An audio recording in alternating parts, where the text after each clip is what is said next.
true? Not every man in the military is enthusiastic about homosexual sex, so there are also orgies with women. These orgies are going on all over the Mediterranean, that the captains, lieutenants, the men who rise to the top are the ones who are picked to play the games, the pool parties, the nude pool parties. And they have secretaries who come in. I've talked to 3 guys, and of course my husband, who went to these parties. But what they do is, and this is General Al Gray, who was the main prime mover, they would go to a place like Aix-les-Rosés, where Charles Caddock, this teacher who got my husband into it, he retired in one of these all-male party houses on the Mediterranean. I mean, that's where and my husband kept up with him all through the years. But these sex parties and orgies, they're all homosexual in nature, or is there some heterosexual? They start off with the wild secretaries. It's kind of, my husband did those in Indonesia. He did them at a place in Northern Virginia with his first wife. She was told by military leaders and their wives that this is normal. What percentage do you think of these higher-up people are bisexual? Oh, all of them. If they're in special operations, if they're Marines, they're all bisexuals. They've all had to do it in order to get to be a bird colonel. The SEALs, it's kind of like the fast road to the top. So a guy could not be a SEAL without having. Oh, I don't believe so. I haven't met one that I don't believe would have done it. And judging from what a couple of colonels told me, it's just, that's the norm. It's just you women, y'all are so sissy, y'all are just, you don't understand how it is. We're under so much pressure. And when Valerie Wilhelm told me that about Charlie, I just could not believe what Charlie Wilhelm would be a... He's a general now down in Miami. And she was just saying, oh, well, he's run around. He has to, she said. He's under so much pressure. And she was saying that, of course, I had met Charlie in Norway, and Charlie is sort of someone my husband just idolizes. And and Michael O'Boyle is another one. Michael is my husband's special friend. After watching all 8 hours of her interview, when I see a top government official, I find myself wondering, did this guy get his promotion because he joined in on the homosexual sex? What about this guy? Or him? This one?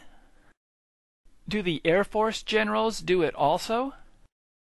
Kay Griggs implies that General Al Gray enjoys the homosexual sex, but I would expect some of the men to become fed up with it after a certain number of years.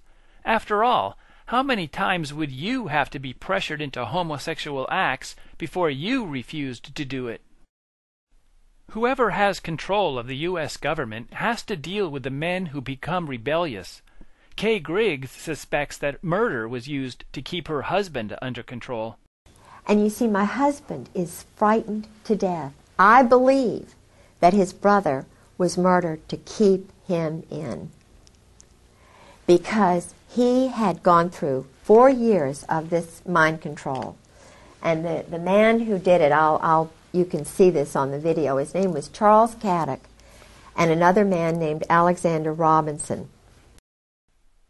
She also suspects other people were murdered, such as former CIA Director William Colby.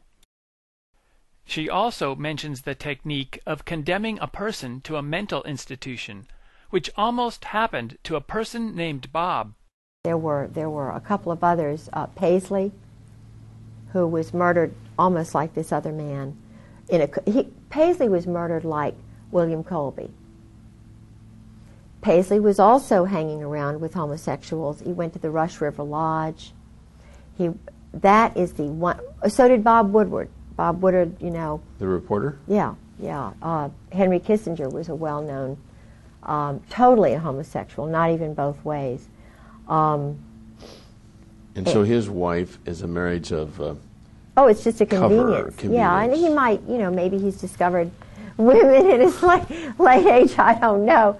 But no, I heard through a very well-grounded German that Henry's best friend's father told Henry to stay away from him, and that's why Henry left. The family were embarrassed, and Henry went to Britain where they did this, and then changed his name from Heinz to Henry.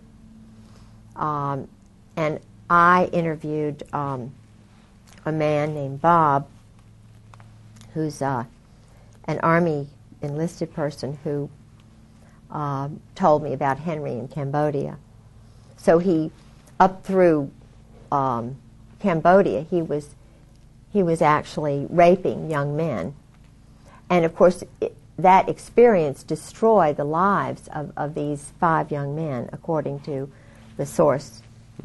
I mean, he said he was crying, and this man was a perfectly wonderful, functioning, young married man who worked for a newspaper on the Eastern Shore and had 3 young children, went to Vietnam as an enlisted man, was put in Cambodia, which he said it was a lie living there, and then ran into Henry Kissinger, or Henry Kissinger ran into him and did certain things to him, invited him into his tent with some other men. It was horrible, but it was, he said it's wartime and so forth. But he said, I could have taken it mentally if it had been a bunkmate or something. But he said, when it's someone like Henry Kissinger who does it to you, you're ruined. He said, I could never, he said he came back home. Oh, and this is interesting, and I really believe that Bob's right. He said, Kissinger said to him, if you ever tell anybody, if you ever mention a soul, it's the end of you. Don't you ever tell anybody. Well, when Bob got back, he went to a special hospital, and they were going to keep him locked up forever. Bob. A lot of the other boys just, my feeling is that he was flagged the way I was flagged when General Gray and, Wilhelm had me flagged because I broke up the go-go dancing in the officers' club. I was labeled a troublemaker because I thought it was wrong for married men to be going out with topless go-go dancers in the officers' club dining room, and I took pictures of it, and my husband, got really mad and so forth. How could it be that all top government officials are willing to allow this corruption, rape, and blackmail? Kay Griggs says that the people in control of the government are grooming emotionally weak boys for top government positions.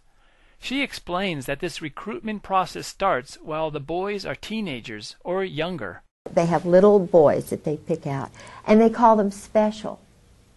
They use the word special, meaning elite, irregular, in order to entice these boys because they don't have much ego. They look for boys who are suffering from low self-esteem, poverty, and mental disorders. People who are not happy with themselves are easy to manipulate with praise, and children from poor families are